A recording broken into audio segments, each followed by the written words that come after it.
Good morning, friends. Ann here. Got my cup of coffee, got the Word of God, and today's reading is from Luke chapter 5, verses 1 through 11. Let me tell you about what happened in this passage. So Jesus was out on a boat, and he was teaching from Simon's boat.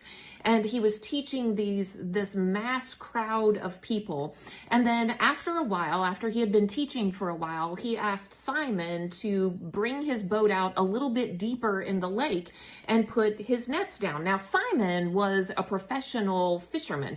He knew how to do this work. He didn't need Jesus to tell him how to do this work. And he kind of had this attitude as if, Jesus, what are you telling me? Like, I'm a fisherman. I know what I'm doing, and I've already tried this and it didn't work. Here is in verse 4, this is what it says. Now go out to where it is deeper and let down your nets to catch some fish. Master, Simon replied, we worked hard all last night and didn't catch a thing. And this time, but if you say so, I'll let the nets down again. And this time their nets were so full of fish, they began to tear.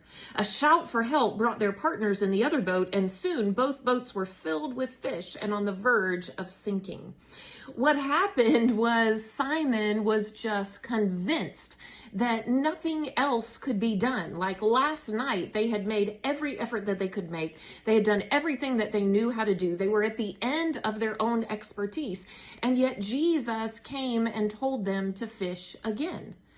And he made his excuses, but he reluctantly said yes. And he caught the biggest harvest of fish that he could have ever imagined. And friends, this is what Jesus said later on at the end of verse 10. Jesus replied to Simon, don't be afraid. From now on, you'll be fishing for people. Friends, this analogy of fishing for fish and fishing for people is one that we should pay attention to.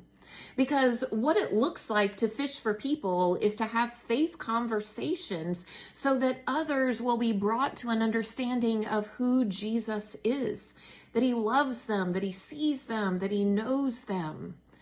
But friends, I think oftentimes we look at Jesus like Simon looked at Jesus when Jesus points us and go over there and do some fishing. And I look at that group of people or I look at that person and I say, God, I've tried that before.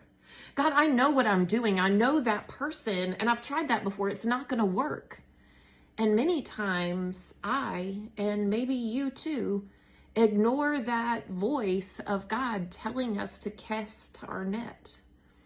And we miss out on this beautiful harvest, this beautiful catch. What would it look like if we shared our faith and then watched God fill the nets? Friends, if God calls you to go catch a fish, to share your faith, to make a disciple, to share the gospel, go do it. Because just as he did this miraculous catch of fish in this story, he will also do the same in the life of that person that you are trying to fish for, that you are sharing your faith with. Friends, share your faith and watch God fill the nets. Have a good day.